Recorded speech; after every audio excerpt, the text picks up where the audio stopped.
দর্শক মণ্ডলী আপনারা দেখতে পাচ্ছেন যে মানুষ কিন্তু সমবেত হয়ে গেছে।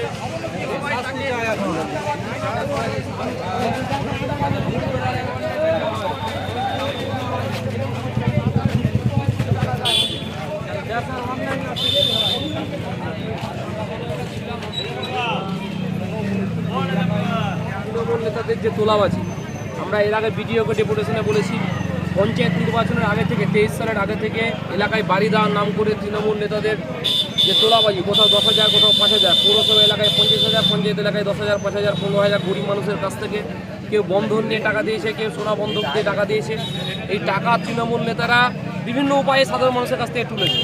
আজকে যখন এই গরিব মানুষ টাকা ফেরত দিতে যাচ্ছে তৃণমূল নেতাদের কাছ থেকে, তারা পাল্টা মারছে, আক্রমণ করছে, বোমাবাজি ভয় দেখাচ্ছে, কোথাও গুলি মারার ভয় দেখাচ্ছে। আজকে এরকমই একটা ঘটনা আমরা দেখলাম মুকুন্দপুরে, মিঠুপুরে ঘটেছে, যেখানে একজন নিরীহ মানুষ সে বাড়ি পাওয়ার আশা করে তৃণমূল যারা নেতা তোলাবাজি করেছিল তৎকালীন সময়ে, আজকে 2 বছর আগে তাদেরকে এই 2,000, 3,000, 5,000 টাকা দিয়ে রেখেছিল। আজকে সেই টাকা ফেরত চাওয়াতে নাম করে তাকে মারধর করা হয়েছে ফেরত চাইতে, এবং সে এখন মারা গেছে, তাকে মেরে ফেলা হয়েছে।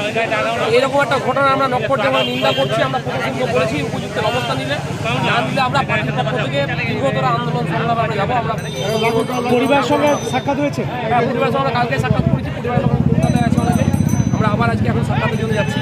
কালকে যখন কলকাতা ট্রান্সফার করে আমরা নিজে ছিলাম হসপিটালে, আমরা প্রেস মিট করেছি কালকে। এরকম ধরনের ঘটনা সত্যি নিন্দনীয়। প্রশাসন এখনও পর্যন্ত মূল আসামিকে অ্যারেস্ট করতে পারেনি। অবিলম্বে মূল আসামিকে অ্যারেস্ট করতে হবে, এবং যারা যারা জড়িত এর সঙ্গে। গোটা মিঠুপুর পঞ্চায়েতেই তোলাবাজি হয়েছে, প্রত্যেকটা গ্রামে। সাধারণ মানুষ আগামী দিনে সবাই তৃণমূল নেতাদের বাড়ি ঘেরাও করে টাকা ফেরত চাইবে। তো আমরা অবিলম্বে, এর আগেও বলেছি বিভিন্ন বক্তৃতার মধ্যে দিয়ে, যে এর আগে যিনি প্রাক্তন ব্লক সভাপতি ছিলেন বা এর আগে যারা নেতৃত্বে এখানে তৃণমূলের যিনি মন্ত্রী আছেন আখরুজ্জামান সাহেব, তিনি সব জানেন যে তৃণমূলের কোন নেতারাই গ্রাম স্তরে তোলাবাজির সঙ্গে যুক্ত। এখনও দল তাদের প্রতি কোনো নির্দেশ নেই, তারা স্ববহলে তৃণমূলের বিভিন্ন মিছিল মিটিংয়ে ঘুরে বেড়াচ্ছে। অবিলম্বে যদি গরিব মানুষকে টাকা ফেরত না দেওয়া হয়, আমরা আরও বড় আন্দোলন বিডিও অফিসের সামনে, আইসির গেটের সামনে বসে আমরা করবো। আর অবিলম্বে মেন আসামিকে অ্যারেস্ট করতে হবে, এটা আমাদের দাবি।